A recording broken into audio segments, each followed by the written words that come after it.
Well, you know, well, first of all, do you think that putting these drugs together is a worthwhile thing to look at? Like, you know, putting enzalutamide with abiraterone and have patients treated with sipuleucel T and maybe radium-223. I mean, is it a good idea? You know, I don't know what your thoughts are. It's an expensive idea, but maybe you don't have to do it for life. Maybe you only have to do it for 4 months.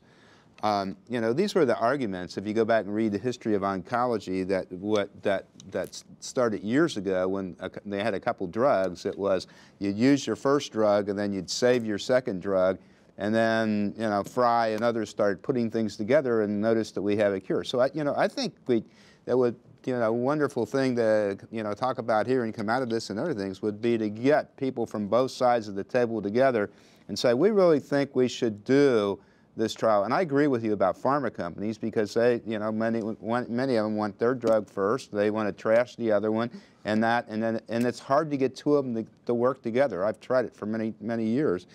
Wouldn't it be nice to get the companies that make enzalutamide, abiraterone together, radium-223, and let's support a trial?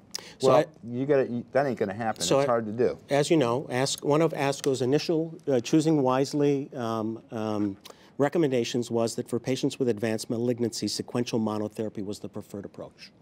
So I'll just put that out there. You may not agree with it, but that's what they said. Second of all, here's the paradigm, right? So we've got enzalutamide and abiraterone, and I've used both of them in practice, and they're both very well tolerated drugs, and they really do work. So we've got $9,000 a month and $7,000 a month. So let's presume the price doesn't go down because it never goes down. I mean, there's plenty of evidence that it actually goes up regularly over time. Will be generic soon, and it's cheap to make. So for the moment, that's $16,000 a month. They each give you about 4 months of added survival. Let's say you put them together and you get 6. Is it enough or not? Now, I'm not going to make that decision. It's not going to be me making that decision. And people always say, oh, the patient's going to make the decision. Well, you know, there's very clear data in managed care that there is cost shifting to patients increasingly. Now, with the Affordable Care Act, there's max out-of-pocket limits through the exchanges. But if you have your insurance through a self-insured plan, you work for a big company, and they utilize a pharmacy benefits manager, and they go to these guys and they say, you guys got to help me with this specialty trend. Well, it's not uncommon. In fact, about 1/3 of the big self-insured plans utilize benefit design, higher copay to manage some of their cost. Right. Now, I don't know if that's right or not, but that's the way it is. You're the guy who just told me a few minutes ago that the first thing you look at, comparative thing, is efficacy, safety, and cost. So we have safety and we have efficacy in your scenario of 2 months, and now you're talking about cost. But, you know, so it's hard, you know, there's been studies done in lung cancer years ago. If you got chemo and radiation together and you got a 1-week survival advantage, people would take it. So almost anybody will do anything to increase their survival rate if it's not real toxic. You know, again, I think we got to take this head on and study it.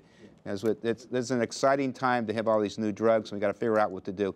You know, when I graduated from medical school, my father gave me a Texas Instrument calculator, which was about this big and cost $600. Okay, and that's where we are right now. Do you still have that, by the way? I wish I did. I wish I had my TRS-80 computer.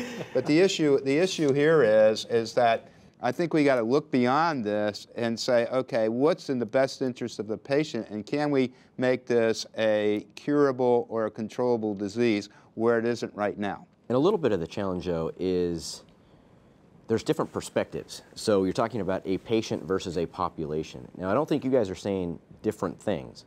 So really what we're trying to do is make a value proposition. So is 2 months worth $80,000? You know, people are going to answer that very differently. But ultimately, somebody has to pay for that, and whether it's us or the patient, so we have to ask those questions. And this country, I think, likes to pay for miracles. So we do need better data, and we need better tools to say, this may not be appropriate.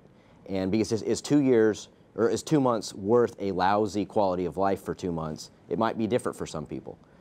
So, you know, we're going to have to look at this from different perspectives, and I agree, we need to get everybody around the table. All we're going to do is talk about this for 5 years, unless Right. somebody gets off the dime and starts doing some studies, putting these things together. We're going to be having the same discussion. We've had the same discussion at urology meetings for 25 years about radiation versus surgery, and now we have it about robots, and we have no data about any of them, no comparative trials. You're right, we need to get together and make some decisions. If you look at what Sloan Kettering did with a certain drug a year ago or so, they made the decision that the benefit of that drug was not worth the cost, and they said they weren't going to cover it, right? Now, if a managed care company had done that, we would have been on the front page of the newspaper, so we can't do that.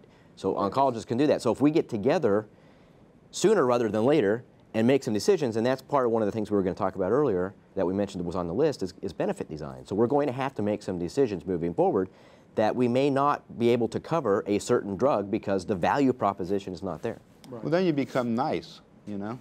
Which is not a bad thing in some ways. Well, you know, it isn't and isn't, but you know, you talk to people from the UK, when they withhold tyrosine kinase inhibitors and various other things in renal cell, you know, it's difficult. I agree. You can't. That's one of the problems we have is the cost of healthcare, and we got to do something about it. But you know, I think that at the end, in the end run, if you not end run, that's a bad word. In the end, if you could put these things together and actually save money, and maybe that's the case, that you don't have to, our whole paradigm about, you know, A, B, C, D, and that everybody has to stay on that original drug may be wrong. So I think it's a good point, but if we're going to have combination therapy, we have to achieve a couple of things, and I think the bottom of the bar needs to be whatever your improvement in outcome is has to at least be additive with the combination. You've then got the net doubling of cost to get that. And so in order for us to succeed with combination therapy, we have to get a paradigm shift. We need the Vince DeVita, Larry Einhorn paradigm shifts in Hodgkin's disease and in testis cancer that led to combination therapy, where we were curing people where the cures before were between 5 and 15%. You know, all of a sudden we had 90%. Now, if we could present that in this area of prostate cancer, then I don't think the payers would have any trouble of funding 6 or 12 months of therapy if you come out the other end with some patients that don't have this issue. But how are we going to present that? We don't do the studies. I think, oh no, we're going to have to do the studies, but I think that what a pharma approach to this is, okay, we've got something, we're going to add something to it, and we're going to get a benefit of 15 or 20% to something. And in some ways we're kicking the can down the road. What we have now is a potential opportunity for us to look at a paradigm shift where patients may be less sensitive or more sensitive to the effects of certain compounds that we have if they're given in a sequence. And we're going to have to look at designing our trials to address that. At the moment, we're stuck, and it's not a bad place to be, with the ASCO statement that sequential monotherapy is probably a standard. We haven't been able to move forward in renal cell cancer in part because we've been pathway constricted, and the crossover in the pathways leads to excess toxicity. Prostate cancer at the moment, there's a unique potential vision that we're going to have to iterate, and that is these things work differently. They don't all work the same in every patient, and not every patient would have qualified for the trials, and nor do we actually still have the treatment paradigm in terms of prior exposure that was the case when these trials were started. So I think it's an immense challenge, and I think that we're going to have to be both innovative but also realistic about what we're doing with therapy. In managing the population, we take what we have in terms of evidence, and I'd say to the payers, if you work with the people that look at claims and bring us, you know, outcomes data, we're happy to try and test that in a more formal paradigm in the way we design trials. And we're probably willing to do that before we want to change practice, but it's just the way we are. On the other hand, you also want to take some trial data and potentially go back into the testing and get real world data. And we don't actually do real world data very well in the United States. In Japan, new treatment gets authorized. The first 1,000 and sometimes 2,000 patients are entered into a registry that's funded by pharma, but organised by the government and the societies for urology and oncology in that country, and they get really good data to say, okay, the first 1,000 patients, these drugs work in Japanese, where we didn't have a lot of data, and also we know what happens when we get outside of a clinical trial. And I think we have to look to do that, and the resources of some of the payers are set up to help us with that, because the data collection is kind of expensive, but that's a model that I'd like to see us move towards in the United States.